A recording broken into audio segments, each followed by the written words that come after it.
What's going on, everybody, and welcome back to another episode of the Book Binge on the King Crusoe YouTube channel. This week is episode 12, and we will be covering Salem's Lot by Stephen King. Now, I know that I said, holy cow, the ring light. I know that I said in the review for Carrie, which you can watch up there if you feel so inclined, that that was the first in a long line of Stephen King reviews.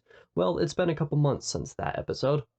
Fear not, there are going to be plenty more to come over the next several months, as you will see. This is the second King review in all. I'm going through everything in published order outside of The Dark Tower, which we'll get into in a little bit, probably near to the end of the episode. Overall, I think I don't have much to say for this intro, so I guess let's just not beat around the bush and get right into kind of my spoiler-free thoughts and impressions on the book. This is a spoiler-free review, all things told.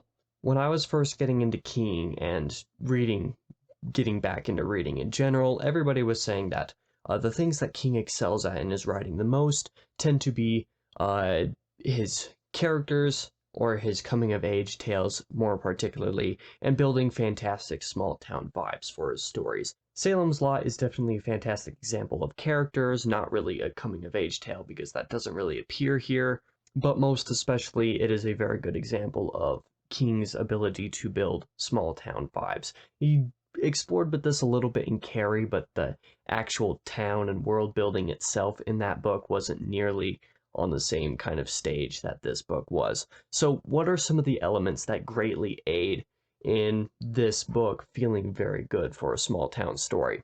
Well, firstly are the characters and the characterization, the way that characters build and grow. Basically, all of the main and major characters are great. The side characters are also great too, and depending on how you see them, some may or may not be side, some may or may not be major, but basically all of the characters that you get to know of are great, except for a few side characters, which we'll get into a little bit later. The villains are very good and are actually kind of scary in some ways. If you know anything about Salem's Lot, you've probably already been technically spoiled by the fact that it is a vampire tale. Everybody uses it as an example of why vampires are scary and how scary vampires can be very great in fiction, and they just don't really appear that way in most, at least young adult fiction these days. However, Salem's Lot is a very good vampire tale. Some other elements that make it a very great town building experience are the viewpoints from multiple townsfolk. Like I said, even all these side characters, many of which don't really amount to anything or don't matter in the story, I just fell in love with all of them, except for the McDougalls, and if you know, you know. But overall, I found myself really early on, just in the first few chapters, being in love with basically all of these characters, and that's something that is definitely to be commended for sure.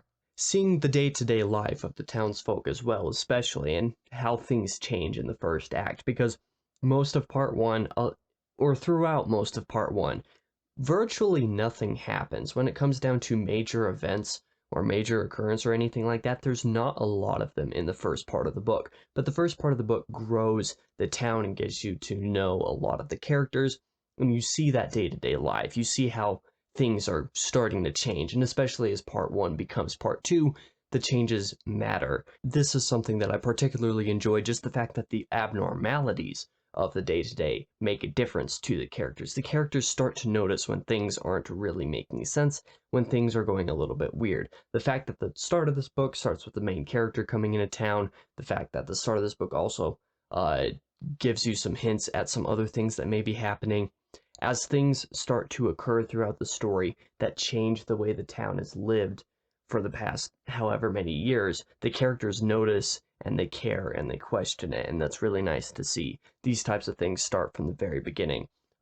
Another thing is, particularly from the beginning, is the superstitions of the Marston house. And you'll learn more about this house as you go through the story, but from the beginning, you can tell that there's something about this house that is very important for one reason or another, and the superstitions about the house thrive in this book, and it's fantastic to kind of see the way that different characters feel about it, because some feel more negatively about it than others, some don't really care that much, some have more personal experience with it. There's just kind of this wide spectrum of how the characters have a history with the Marston house. As with everything that I've read by Stephen King up to this point, the writing is very good, and the concept is also fantastic. I mentioned this a little bit. This book is your more traditional vampire tale, or especially a scary vampire tale, and I hadn't read any vampire books, at least not any that... Well, I have read books with vampires in the past, but I've not read any that took vampires into a vein that this one did, that vampires were scary, that they were a threat, or not nearly to the extent that these ones did. I do want to read Dracula at some point because that's obviously the quintessential vampire tale, but this utilizes vampires in that way, and I think that it fully delivered on all of the expectations that I had. The book basically starts with an author, Ben Mears, I believe his name is, coming to the town of Jerusalem's Lot, which was a place that he lived in for a very short time when he was younger, so that he can write about traumatic memories from the town and especially the Marston house. And everything from this point on is when everything starts to fall apart for the town, and some people actually blame him as certain occurrences happen. And I mean, you can't blame the town, but just the fact that you know Ben is innocent and you see him explore and try to dig up his own answers to what's going on is something that is very charming. This is something that Stephen King has been very good at least in everything that I've read, particularly in terms of foreshadowing. The foreshadowing is pretty good, despite me not realizing at first how much of it was actually foreshadowing at all, until the point that it was called back to later in the book. One particular scene is in the very beginning, and all I'll say is the scene at the cemetery with the dog. That happens very early in the book. It might even be in the first chapter or maybe in the prologue or something like that. It happens very early on, and it doesn't really mean anything to a reader, especially if the reader wasn't expecting this book to be a vampire tale. But scenes like this and multiple occurrences, mostly throughout part one, really lead you in the direction that the story is going, but in a vague enough manner that it doesn't actually explicitly tell you anything outright, and that is very much appreciated, because some books don't know how to hold their cards close to their chest. Additionally, the horror elements that Stephen King uses in this book are very good. Now, Carrie could be described very much as a horror tale, but there's also a lot of other stuff going into it. The last 100 pages in my copy, so the last third of the book, particularly gets into some horrific stuff, but nothing about it is like actually scary or terrifying in the way that you would imagine something labeled as quote-unquote horror to be. This is a little bit more in the vein of normal horror. Where Carrie was mild, Salem's Lot legitimately terrified me in a couple of places. One particular scene is where movers are transporting a couch or some other piece of furniture to the basement of the Marston house. This section, this little scene that occurs, really got to me, especially since it was like midnight when I was reading it at the time, and I actually got to the point where I was like, why am I reading this book at night when I know that Stephen King is a horror writer, and I know that this is one of his better horror books, in comparison to Carrie, which was a little bit more, not necessarily a thriller, but was more in terms of suspense and stuff like that. Salem's Lot is a little bit more of your clear and cut horror. It definitely did not disappoint in that category. I thought that religious themes were handled much more appropriately and much more sensitively than they were in Carrie. And I mean, I guess you can make the argument that the point of Carrie was to kind of point out some of the dangers or some of the problems with being extremely devoted to religion and just kind of how lunatic people can get when they're super devoted. But the way that King wrote Callahan, especially Father Callahan, and religion as a whole in this book felt a lot more realistic, and that was appreciated, because a lot of writers who aren't religious, or who maybe are inherently atheist or anti-religious, because some authors like that exist, when they try to write religion, they always write it in a bad light. Father Callahan is never painted in bad light, and religious themes are utilized in other sections of the book that really work and acted very appropriately, in my opinion. Something else that I appreciated about Salem's Lot was just the fact that it wasn't afraid to hurt characters that I cared about.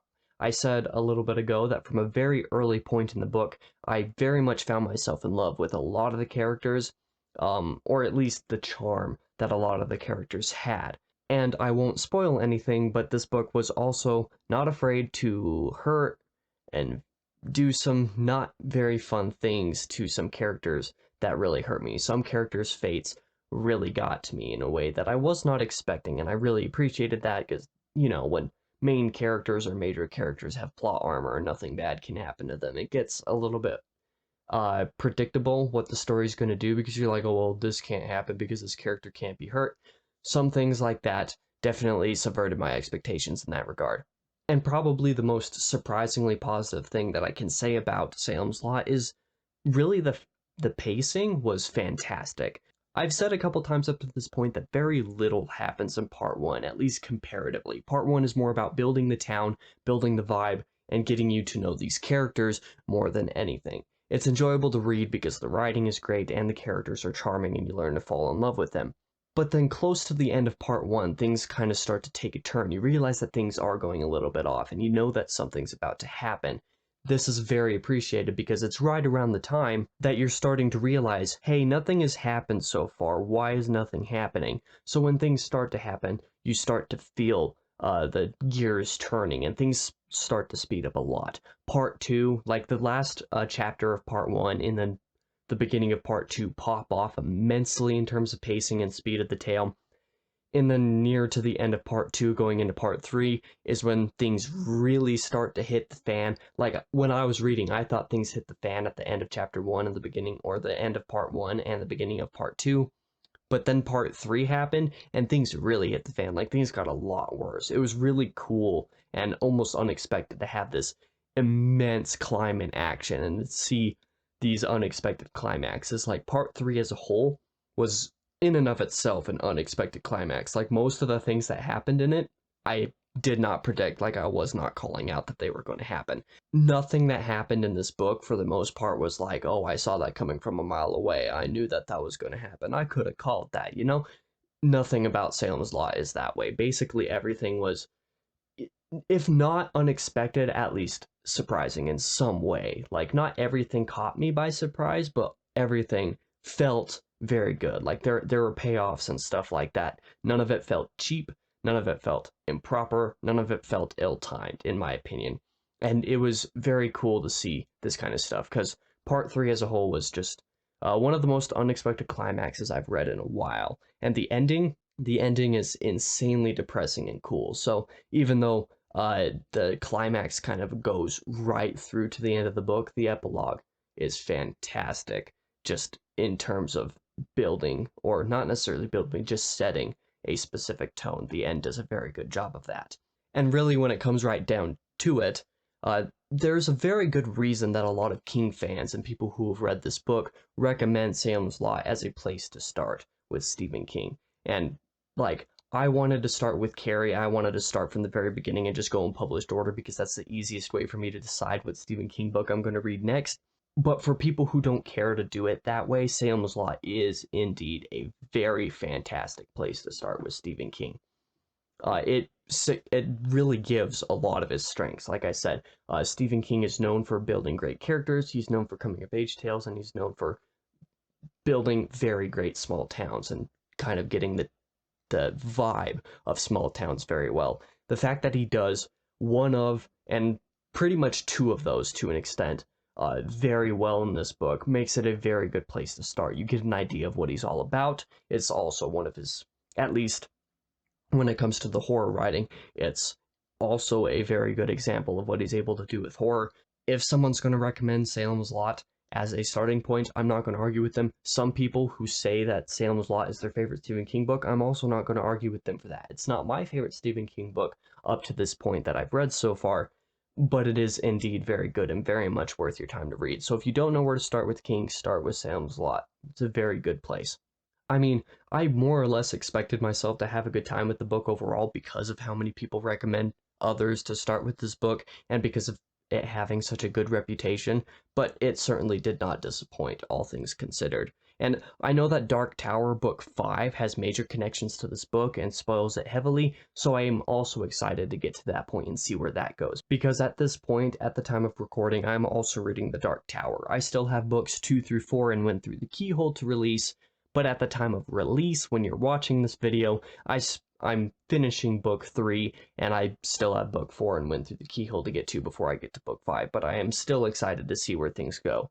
And speaking of the Dark Tower, come back next week, actually, next Monday, for my review on The Gunslinger, which I have right here ready to go. I'm going to record that review as soon as I'm done recording this one. And that will be the funny, that's not the right word. That will be the final Monday of March when I cover The Gunslinger. So in the meantime, check out seasonalproductions.com for a backlog of all of my video content as well as all of my writing. Go ahead and, like and subscribe. If you want to support the channel, ring the bell to get notified when the Gunslinger review comes up, or if you just want to help support the channel even more, all the fancy YouTube stuff.